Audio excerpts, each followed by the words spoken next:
جب رحمت للعالمین جنگ کرنے میں پہل نہیں کرتا تو امت مصطفیٰ بھی لڑنے میں پہل نہیں کرتا۔ اگر کبھی امت مصطفیٰ نے اپنے لیے کوئی عنوان جہاد کا جنگ کا بنایا بھی ہوگا تو وہ ابتدائی نہیں ہوگا، دفاعی ہوگا۔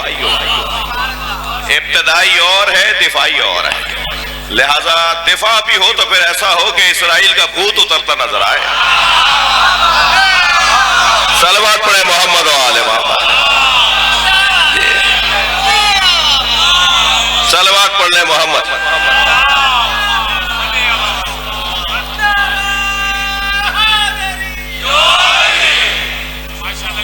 توجہ کر لیا آپ نے؟ تو ہمیشہ جنگ بھی ہو تو وہ دفاعی ہو، جہاد بھی ہو تو وہ دفاعی ہو، ابتدائی نہ ہو۔ اور مجھے معلوم ہے میں جس بحث کو اس وقت کر رہا ہوں، جس بات کو اس وقت کر رہا ہوں، اس میں مجھے ایک اعتراض کا اور ایک سوال کا سامنا ہوگا، اور وہ یہ کہ کیا اسلام میں جنگ ابتدائی نہیں ہے، جہاد ابتدائی نہیں ہے؟ جہاد ابتدائی ہے۔ کسی چیز کا حلال ہونا اور ہے، حلال کو اپنایا نہیں جاتا۔ اسلام نے یہ رکھا ہے عنوان کہ تمہیں اگر کبھی ایسی ضرورت پڑ جائے تو تم ابتدا بھی کرو۔ اور میرے جوان ساتھیوں، میرے عزیزوں، میرے محترم سننے والوں، میرے سنی شیعہ عزیزوں، دیکھ لیجئے اسلام میں جہاد چھٹے نمبر پر ہے۔ نماز، روزہ، حج، زکوٰۃ، خمس، جہاد، ایسا ہی ہے۔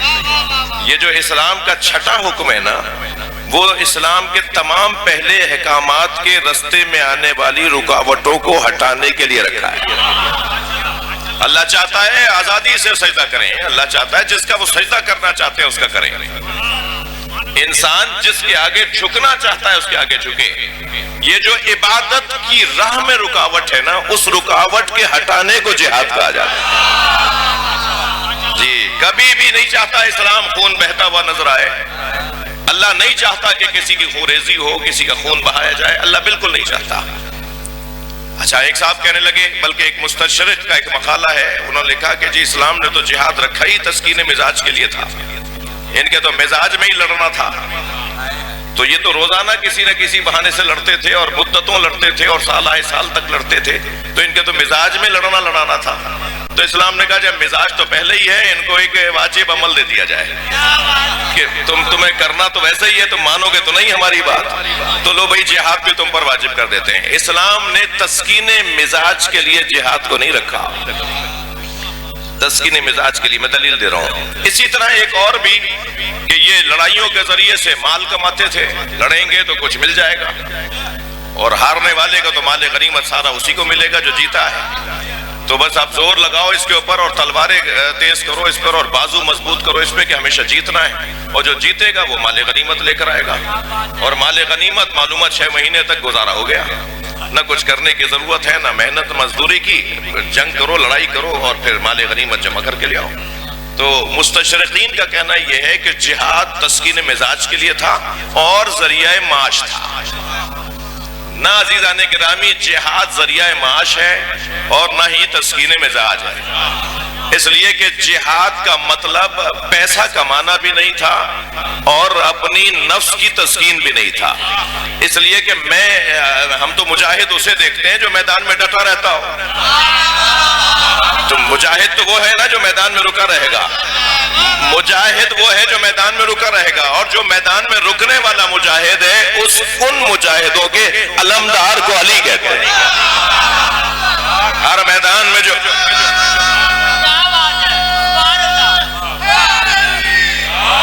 ہر میدان میں مجاہدوں کی جو سالاری کر رہا ہو، آپ جنگ بدر لے لیجئے، اسلام کا پہلا عنوان جہاد جنگ بدر، اس میں بھی آپ مجھے بتائیے کہ آپ مسلمانوں نے حملہ کیا، مسلمانوں پر حملہ ہوا، یعنی ابتدائی حملہ نہیں تھا مسلمانوں کی طرف سے، دفاعی جواب تھا، دفاعی حملہ تھا، انہوں نے حملہ کیا ہے، ادھر سے جواب دیں گے، اور اس گھرانے نے تو ہمیں جنگ بدر سے ہی سکھایا ہے، اور خیبر میں تو حسن بڑھ گیا، اور اس گھرانے نے ہمیں یہ سکھایا یہ ہے کہ شروع تم کرو گے ختم ہم کریں گے۔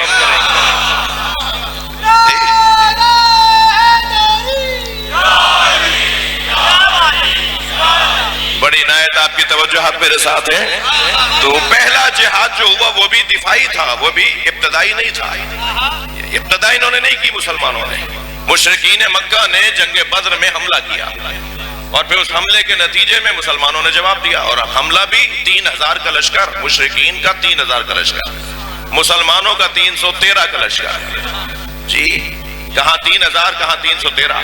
اب یہ 3000 سے 313 لڑنے کے لیے گئے ہیں، اور نبی بھی تو نبی ہیں جی، سرکار بھی تو ایک ہی ہیں، اور ان کے کام بھی تو معجزاتی ہیں۔ سرکار نے اتنی مشکل جنگ اور پہلی جنگ اور اتنی بڑے لشکر کے مقابلے میں لڑی جانے والی جنگ میں جسے علمدار بنایا ہے وہ 20 سال کا جوان ہے۔ لہذا پہلی بات تو یہی ہو رہی تھی، یہ تو بچہ ہے، یہ ہم سے لڑے گا کیا؟ صلوات پڑھیں مولا کی ذات پر۔ اور 20 سال کی عمر میں نبی مکرم نے اپنے لشکر کا علم اس جوان کو دے دیا جس جوان پہ تبصرہ یہ ہو رہا تھا کہ یہ 20 سال کا جوان ہم سے کیا لڑے گا۔ تو میرے مولا نے جب پہلا رجز پڑھا ہے تو فرمایا حدیث و سنی بادل و سنی حدیث حدیثکم، تمہاری گفتگو یہ ہے کہ میری عمر کم ہے، تم میری عمر کی کمی کو نہ دیکھو، میرے بازوؤں کی طاقت کو دیکھو، اور کوئی ہے تو میرا جواب دے، میرے پہ حملہ کرے۔ تو علم لے کر مولا کائنات باہر آئے، مولا نبی نے فرمایا علی آگے بڑھو، اور پھر وہاں سے جو لوگ آئے وہ عتبہ، شیبہ اور ولید، اور آواز دے کے ہمارے برابر کے بھیجو۔ سرکار نے مسکرا کے اپنے لوگوں کی طرف دیکھا اور فرمایا ان کے برابر کا، ہمارے برابر کے تو یہ نہیں ہے، مگر ہاں جنگی کچھ اصول ہوتے ہیں۔ حضرت نے آواز دی حضرت حمزہ کو، حمزہ چچا آئیے، پھر آواز دی اپنے بھائی عبیدہ کو، عبیدہ ابن حارث اپنے چچا زاد بھائی کو آواز دی آپ بھی باہر آئیے۔ اب 3 کے مقابلے میں 3، یعنی یہاں سے بھی 3 مجاہد اور وہاں سے بھی 3 مشرک، اور یہ وہ تینوں وہ ہیں جو یزید کے کچھ نہ کچھ لگتے تھے۔ ہاں وہ تو یزید نے امام حسین کے سر کو جب دیکھا تھا نا اپنے سامنے، تو اس نے پورا ایک کلام، ایک نظم پڑھ ڈالی تھی کہ لیتا شیاخ ببدر، اگر آج میرے بدر کے بزرگ زندہ ہوتے تو دیکھتے کہ میں نے علی سے اور حمزہ سے بدلہ لے لیا، مولا حسین علیہ السلام سے۔ اچھا پھر یزید کے جو کوئی مدافع وکیل بھی کچھ ہمیں ہمارے معاشرے میں نظر آتے ہیں نا، تو ان سے ہمارا سوال یہ ہے کہ وہ تو خود پکار کے کہہ رہا ہے کہ میں نے بدلہ لے لیا جی، اور آپ کہہ رہے ہیں اس نے کچھ نہیں کیا۔ صلوات پڑھیں ذرا محمد و آل محمد۔ تو وہ جنگ بدر میں یہاں سے یہ ہستیاں اور وہاں سے وہ مشرکین، اور ایک مرتبہ حملہ شروع ہوا، اور منظر بڑا حسین ہے، مجھے خوف ہو رہا ہے کہ میں اپنے مضمون سے کہیں دور نہ ہو جاؤں اگر ایک ہی جنگ میں رکا رہ گیا تو۔ 80 جنگیں ہیں، مگر یقین جانیے کہ آج 80 جنگیں پڑھی نہیں جا سکتی ہیں۔ ایک جنگ بھی اگر اچھی طرح سے پڑھ لی جائے تو پورا 1 گھنٹہ تو مجھ فقیر کو چاہیے، یعنی اسلام کی۔ اور میں بار بار ہی کہہ رہا ہوں، دوبارہ آپ کے توسط سے ذاکرین اور خطباء اور علماء سے عرض کر رہا ہوں کہ یہ زمانہ پھر پلٹ کر آ گیا ہے کہ ہمیں اسلام کا جہاد پڑھنے کی ضرورت ہے۔ ہمیں بتانے کی ضرورت ہے کہ بدر میں کیا ہوا، ہمیں بتانے کی ضرورت ہے کہ احد میں کیا ہوا۔ مسلمان جنگ احد ہارے نہیں ہیں، جیتے ہیں۔ ہاں جو میدان میں رکا رہے وہ جیتنے والا ہوتا ہے۔ مسلمان جنگ احد جیتے ہیں، مسلمان جنگ خندق جیتے ہیں، مسلمانوں نے خیبر کو فتح کیا ہے۔ یہ بات نہیں ہونی چاہیے کہ کب تک خندق و خیبر پڑھا جائے گا۔ خندق اور خیبر ہر بار پڑھا جائے گی، یہ جنگ اس لیے پڑھی جائے گی کہ یہ قرآنی واقعات ہیں، اور قرآنی واقعات کو کیسے چھوڑا جا سکتا ہے؟ جب مولا علی کی شہادت کے بعد حضرت ابن عباس سے شام کے حاکم کا سامنا ہوا تو اس نے کہا علی کے بارے میں کچھ کہو گے؟ علی دنیا سے چلے گئے۔ تو حضرت ابن عباس نے مولا کی شان میں جو آیتیں تھی وہ پڑھنا شروع کی۔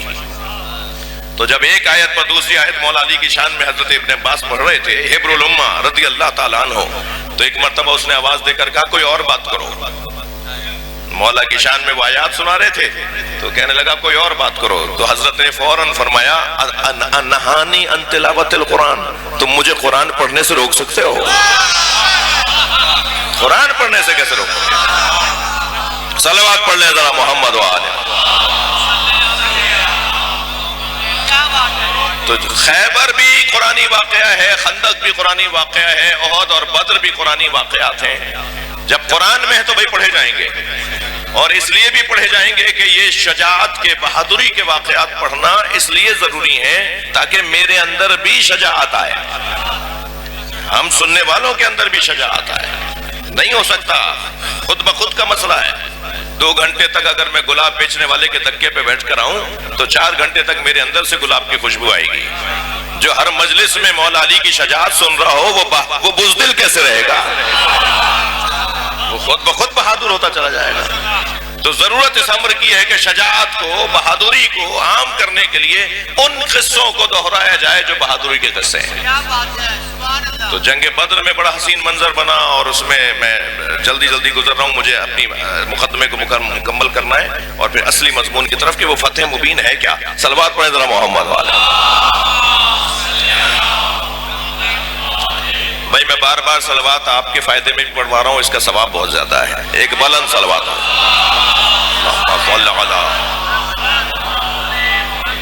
جنگ بدر میں تو حسین منظر بنا، کیا منظر بنے، اور جب ان تینوں مجاہدوں نے ان تینوں مشرکوں کو مار دیا تو پھر وہ ایک کرائے کا قاتل لے کر آئے تھے، اسے انہوں نے آواز دی۔ مشرکین مکہ ایک کرائے کا قاتل لے کر آئے تھے۔ ممکن ہے کوئی کہے کہ صاحب کرائے کے قاتل کی اصطلاح تو آج کی ہے، اصطلاح آج کی ہے، مزاج پرانا ہے۔ قاتل کو پتہ ہی نہیں ہوتا کہ میں کسے مار رہا ہوں، اسے تو پیسہ چاہیے، اسے معلوم ہی نہیں ہے کہ میں کسے مار رہا ہوں، اسے تو پیسہ چاہیے، پیسہ پکڑو اس کو مار کے آ جاؤ۔ اب جسے مار کر آ رہا ہے وہ کون ہے، اسے اس سے غرض نہیں ہے۔ تو ایک کرائے کا قاتل لے کر آئے تھے جنگ بدر میں مشرکین مکہ، اس کا نام ہے نوفل۔ دیو ہیکل انسان تھا، پلک جھپکنے میں دائیں سے بائیں وہ اپنے مقابل والوں کو لڑنے کے لیے، مارنے کے لیے چلا جاتا تھا۔ برق کی مانند میدان کے اندر وہ حرکت کرتا تھا جی، ایک ہاتھ سے اونٹنی کے بچے کا پیر پکڑ کے پھینک دیتا تھا، دونوں ہاتھوں سے تلوار چلاتا تھا، پیچھے آنے والے کو ایسا لگتا تھا جیسے دیکھ رہا ہو، ایک دم گھوم کے اس کو مارتا تھا۔ ایک عجیب قسم کا آدمی تھا، اور اتنا عجیب قسم کا آدمی تھا کہ جب وہ میدان میں لایا گیا نوفل تو سرکار نے دونوں ہاتھوں کو اٹھا کے دعا مانگی، اللہم اکفنی نوفلا، یا اللہ میری امت کو نوفل سے محفوظ رکھ۔ مسئلہ سنجیدہ تھا، مسئلہ سنجیدہ تھا، تبھی سرکار نے بھی ہاتھ اٹھا کے دعا کی، یا اللہ میری امت کو نوفل سے محفوظ رکھ۔ اور ایک مرتبہ نوفل اترا، اس نے واقعاً بہت مجاہدوں کو اور بہت مسلمانوں کو اور مسلم لشکر کو اس نے بہت قتل کیا، بہت سارے صحابہ کرام کو اس نے شہید کیا، اور جنگ بدر کے اندر ایک گھمسان کی جنگ، سروں پہ سر گر رہے تھے، تنوں پہ تن کٹ رہے تھے۔ جب جنگ گھمسان کی ہو گئی تو مولا نبی ایک ٹیلے پہ کھڑے ہو کر میدان کو دیکھ رہے تھے کہ کون کہاں لڑ رہا ہے، اور پھر اسی درمیان حضرت نے کسی کو ڈھونڈنا شروع کیا، یعنی لگ رہا تھا جیسے کسی کو تلاش کر رہے ہوں۔ تو دور سے مولا علی نے آواز دے کر کہا، یا رسول اللہ آپ کسی کو تلاش کر رہے ہیں؟ حضرت نے فرمایا، من لعلم بنوفلا۔ اب جو تاریخ میں جملے آئے وہ میں عربی میں سنا رہا ہوں آپ کو۔ حضرت نے فرمایا کسی کو پتا ہے کہ نوفل کہاں لڑ رہا ہے؟ تو حضرت علی نے دور سے آواز دے کر کہا، یا رسول اللہ میں نے اسی وقت مار دیا تھا۔ صلوات پڑھے محمد و آلہ۔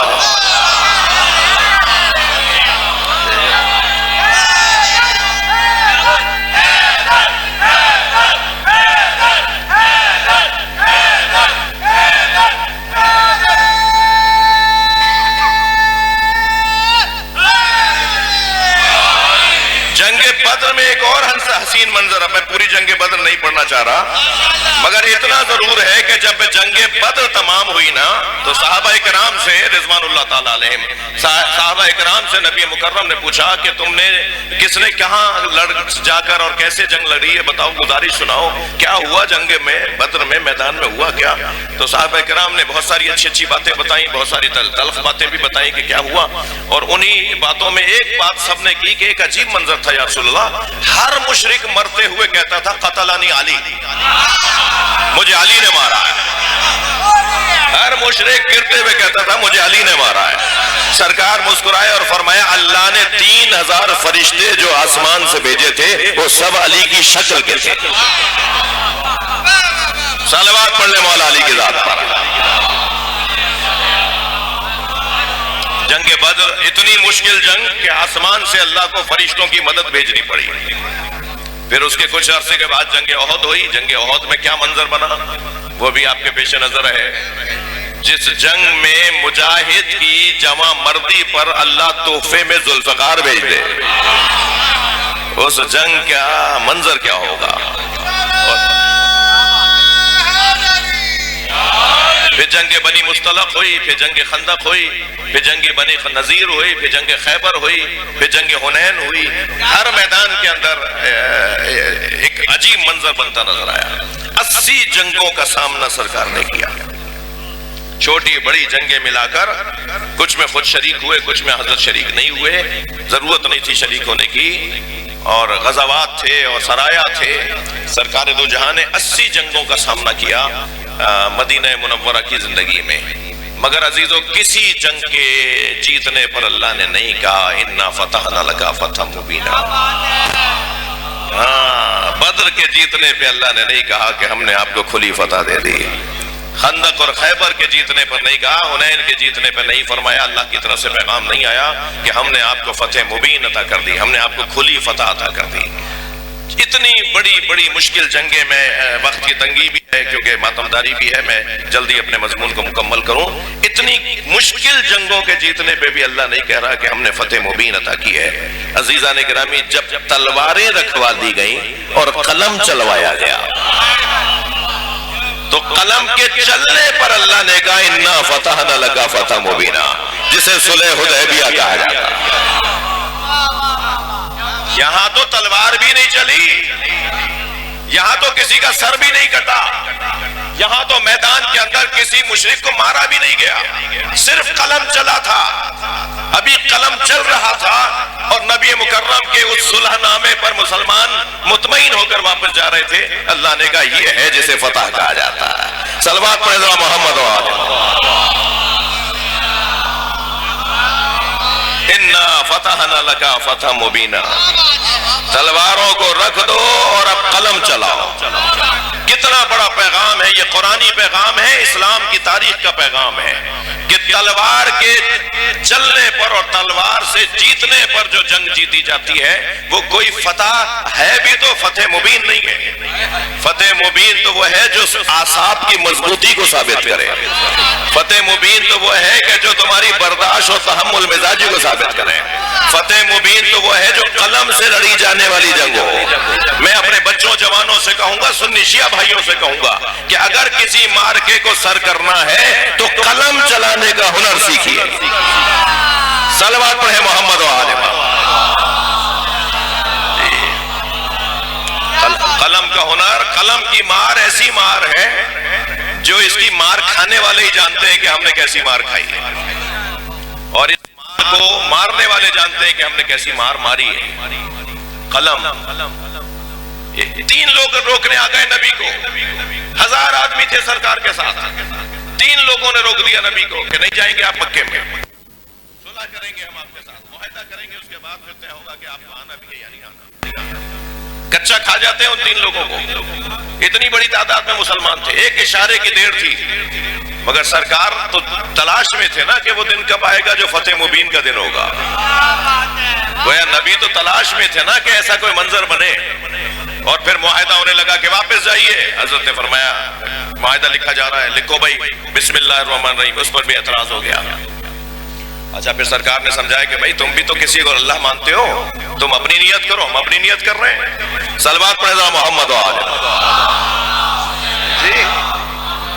ہاں یہ بڑا پیغام ہے۔ بعض اوقات آپ کو ایک ایسا جملہ لکھنا پڑے گا جس سے وہ اپنی مراد لے اور آپ اپنی مراد لیں۔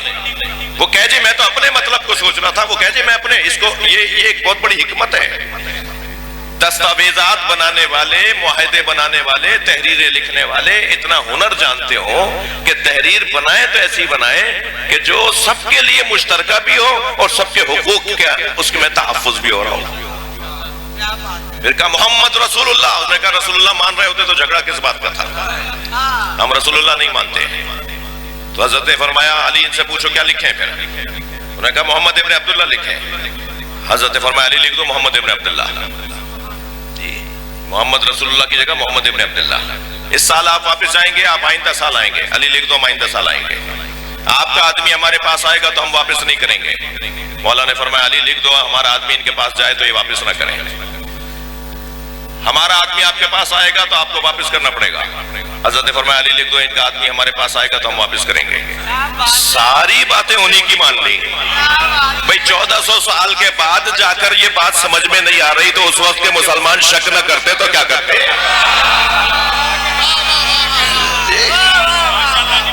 ساری باتیں انہی کی.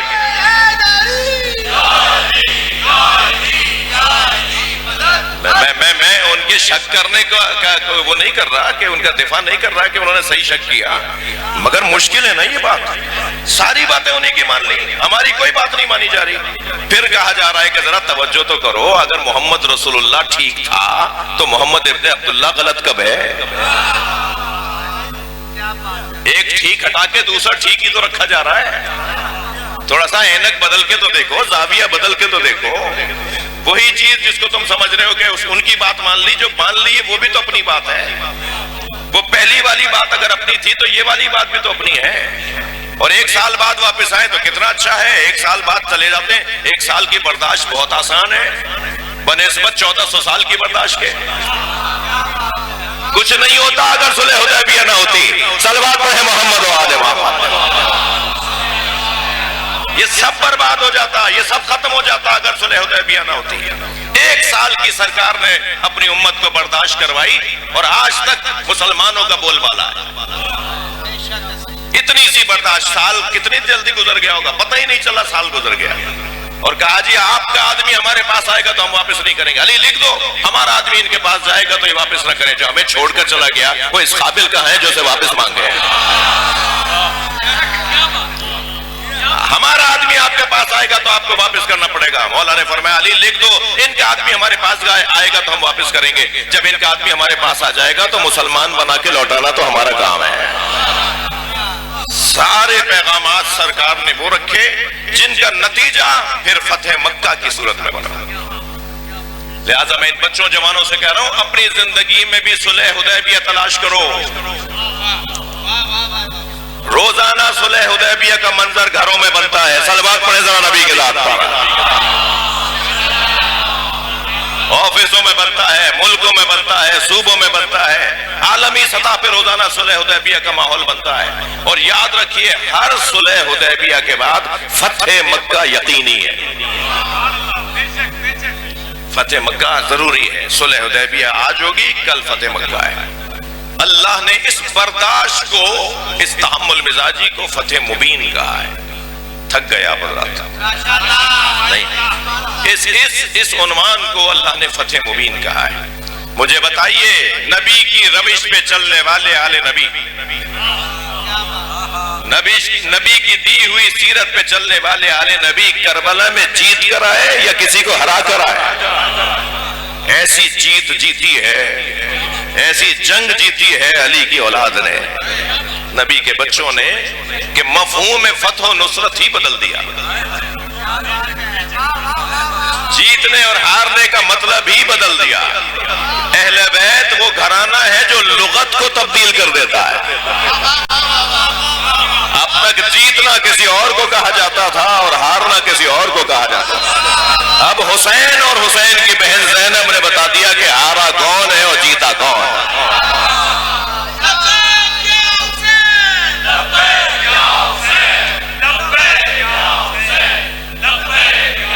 بلندر صلوات پڑھیں گے.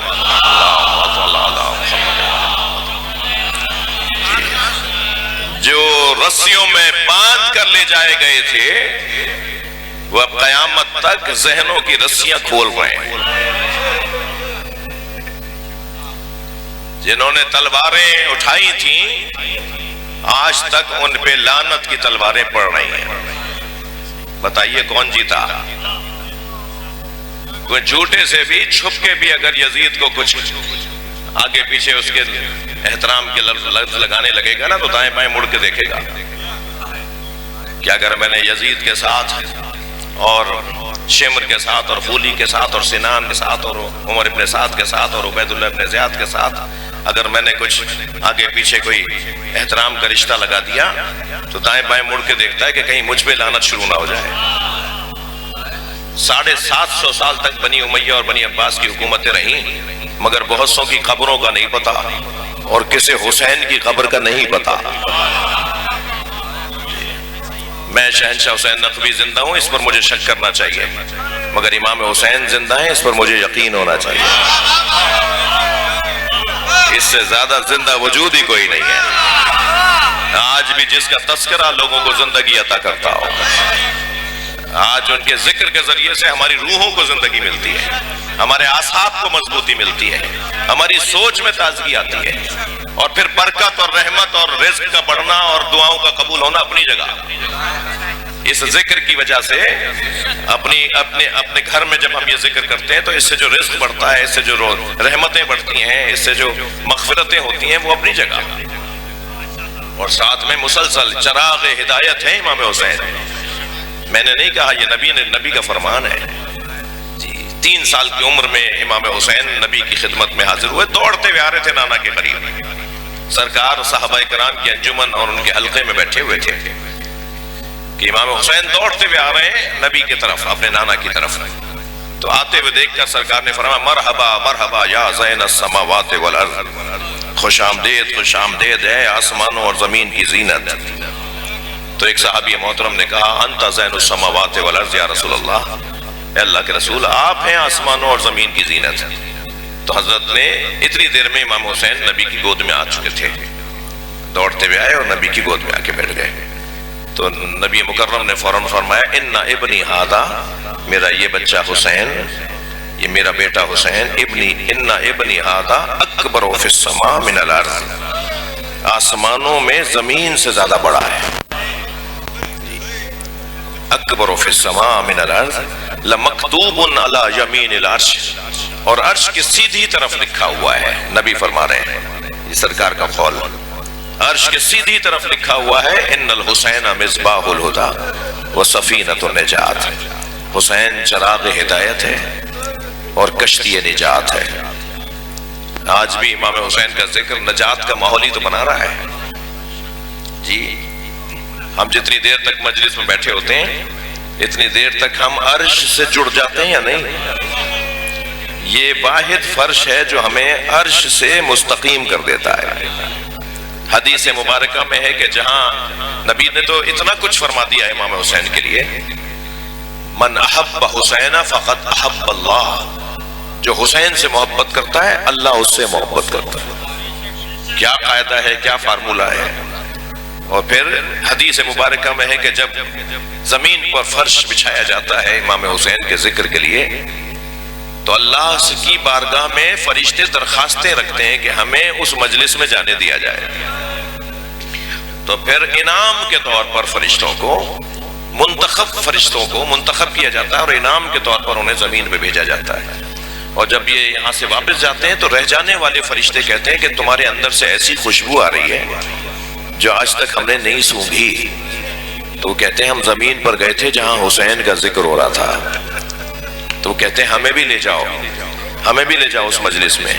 تو وہ کہتے ہیں مجلس تو ختم ہو گئی، انہم متفرقون، یہ اپنے گھروں کو چلے گئے۔ تو وہ رہ جانے والے فرشتے کہتے ہیں ہمیں لے جاؤ، ہم اس فرش سے، اس زمین سے مس ہونا چاہتے ہیں جہاں بیٹھ کر لوگ حسین کا ذکر سن رہے تھے اور کر رہے تھے۔ یہ کوئی کم بات ہے؟ یہ اس وقت جب ہم فرش اعضاء پہ بیٹھتے ہیں نا، تو اتنی دیر کے لیے ہم معراج کی کیفیت میں ہوتے ہیں۔ ہمارے بدنوں کو بظاہر یہاں تو انتظام بہت اچھا ہے، بعض جگہ تو بہت اچھا انتظام نہیں ہوتا، مگر ہمیں فکر نہیں ہوتی اس کی کہ کنکر چبھ رہا ہے، پتھر چبھ رہا ہے، کارپیٹ اچھا ہے یا نہیں ہے، فرش اچھا ہے یا نہیں ہے۔ بدن کو تکلیف ہو رہی ہوتی ہے مگر روح کو ایک غذا مل رہی ہوتی ہے، روح کو ایک سکون مل رہا ہوتا ہے۔ مفہوم فتح و نصرت، ہارنے اور جیتنے کا مفہوم کربلا والوں نے بدل دیا، جسے کربلا میں بھوکا اور پیاسا مارا گیا، جس کی بہن کو کربلا میں اسیر بنایا گیا، جس کے بچوں کو اسیر بنا کے لے گئے۔ اور وہ منظر بڑا سخت تھا جب جناب زینب اپنے بھائی کے بدن سے رخصت ہو رہی تھی، بے گور و کفن لاشا بھائی کا مڑ مڑ کے دیکھتے رہے، مڑ مڑ کے بھائی کا لاشا دیکھتی رہی، اور اس زوجہ پہ بھی سلام ہو جسے رباب کہا جاتا ہے۔ جناب رباب نے تو اپنے مولا کا لاشا دھوپ میں دیکھا تھا، تو مولا کے بدن سے وعدہ کیا تھا جب تک زندہ رہوں گی کبھی سائے میں نہیں بیٹھوں گی. تو جناب رباب جب تک زندہ رہیں کبھی سائے میں نہیں بیٹھے، حتیٰ سائے میں، حتیٰ دھوپ میں بیٹھے بیٹھے ہی انتقال ہوا ہے. جب امام سجاد نے حرملہ کے مارے جانے کی خبر آئی تو آ کے کہا اماں آپ تو سائے میں آ جائیے. تو امام نے کہا تھا اس لیے بات کو ماننا تھا. دھوپ سے سائے کی طرف بڑھی، جیسے ہی سائے میں قدم رکھنا چاہا تو مدینے سے کربلا کا رخ کیا اور ایک سلام کیا، السلام علیکہ یا ابا عبداللہ، اے میرے مولا میں آپ سے وعدہ کر کے آئی تھی، میرے وعدے کی لاج رکھیے گا. ابھی سائے میں قدم نہیں گیا تھا کہ منڈکا ڈھلنا شروع ہو گیا، گردن ڈھلکنا شروع ہو گئی اور ایک آواز بلند ہوئی، انا للہ. جناب رباب رحلت کر گئیں امام حسین کی عزادار. عزیزو یہ مجلس چہلم کی مجلس ہے. جناب زینب شام سے رہا ہو کر مدینہ جا رہی ہیں. جب شام سے رہائی ہوئی ہے نا بی بی کی، تو بی بی نے صاف انکار کر دیا تھا مجھے رہائی نہیں چاہیے، میری 3 شرطیں ہیں. بتا دیا علی کی بیٹی نے شرطیں جو رکھتا ہے وہ جیتتا ہے، شرطیں جو مانتا ہے وہ ہارتا ہے. میری پہلی شرط یہ مجھے ایک گھر چاہیے جہاں میں اپنے بھائی کا ذکر کروں، میں اپنے بھائی کی مجلس کروں. میں آپ سب سے ہاتھ جوڑ کر ادب سے عرض کر رہا ہوں، ایک مجلس صحیح مگر اپنے گھر میں مجلس ضرور کیا کریں. چاہے 5 آدمیوں کو لے کے بیٹھ جائیں، ایک مرثیہ پڑھ لیں، ایک نوحہ پڑھ لیں، ایک مجلس اپنے گھر میں ضرور کریں. اس لیے کہ جس گھر میں جناب امام حسین کی مجلس ہو وہ گھر جناب زینب کی آرزو گھر ہے. بی بی چاہتی ہیں مجھے ایک گھر چاہیے. بی بی نے کہا مجھے ایک گھر چاہیے جس میں اپنے بھائی کی مجلس کروں. دوسری شرط میری یہ ہے کہ ہمارے تبرکات کو واپس کیا جائے، ہمارے سروں کو ہمیں واپس دو، کچھ چادریں تم نے لوٹی ہیں ہمیں واپس دے دو. عزادارو تیسری شرط میری بی بی نے رکھی کہ ہمارے ساتھ ایک ایسا قافلہ سالار کیا جائے جو رستوں سے آشنا ہو، جو ہمیں مدینہ پہنچا کر آ جائے. یزید نے امام سجاد سے کہا کہ میں 3 شرطوں میں سے 2 ماننے کو تیار ہوں.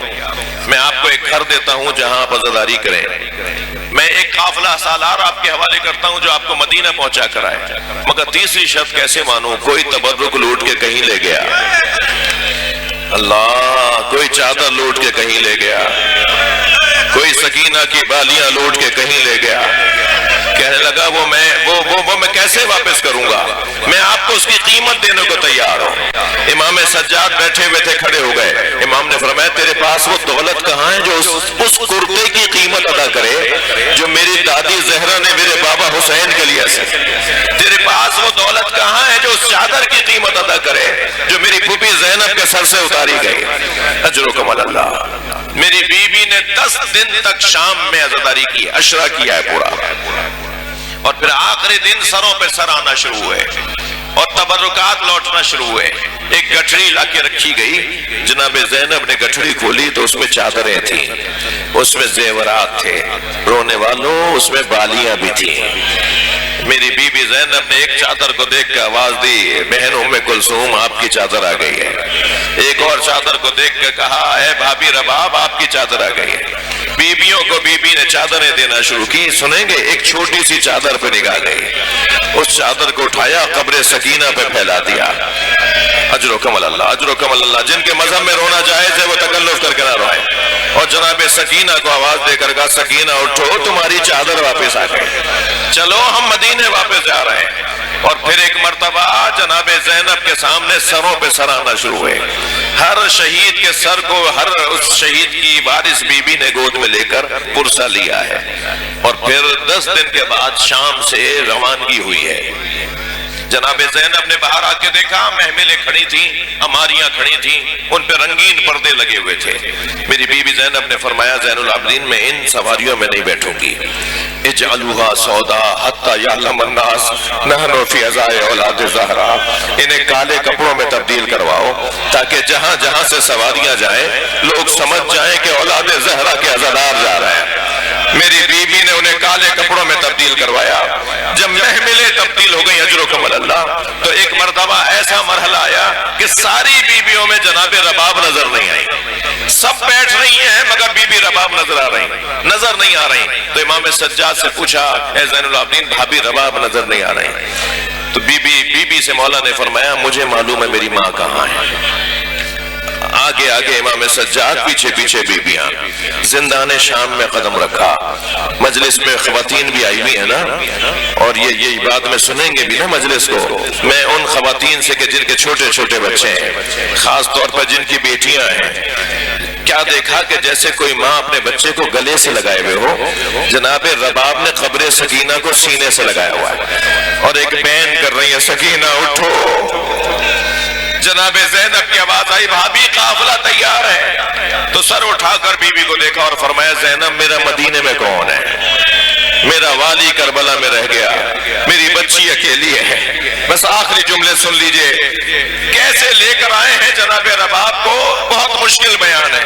بی بی کو لاتے تھے، بی بی پھر چلی جاتی تھی. بی بی کو لاتے تھے، بی بی پھر چلی جاتی تھی. اور پھر محمل میں بٹھایا گیا، قافلہ چلنے لگا. شام کے دیہات کی عورتوں نے آواز دی، آوازیں دینا شروع کی، الوداع یا زینب، الوداع یا زینب. جناب زینب نے محمل کا پردہ ہٹایا اور فرمایا شام کی عورتوں مجھ پہ ایک احسان کرو گی؟ ساری عورتوں نے کہا بی بی حکم فرمائے. تو اشارہ کر کے فرمایا ہماری سکینہ کو اکیلا نہ چھوڑا.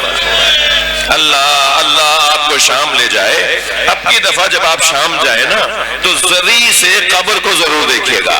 آج بھی شام کے دیہات کی عورتیں کھلونے لا کے ڈالتی ہیں، گڑیاں لا کے ڈالتی ہیں، اور ایک پرانے زمانے سے نوحہ پڑھتی آ رہی ہیں سکینہ تمہاری ماں سے وعدہ کیا تھا ہم تمہاری قبر پر آتے رہیں گے. اللہ لعنت اللہ علی الظالمین. یا حسین یا حسین.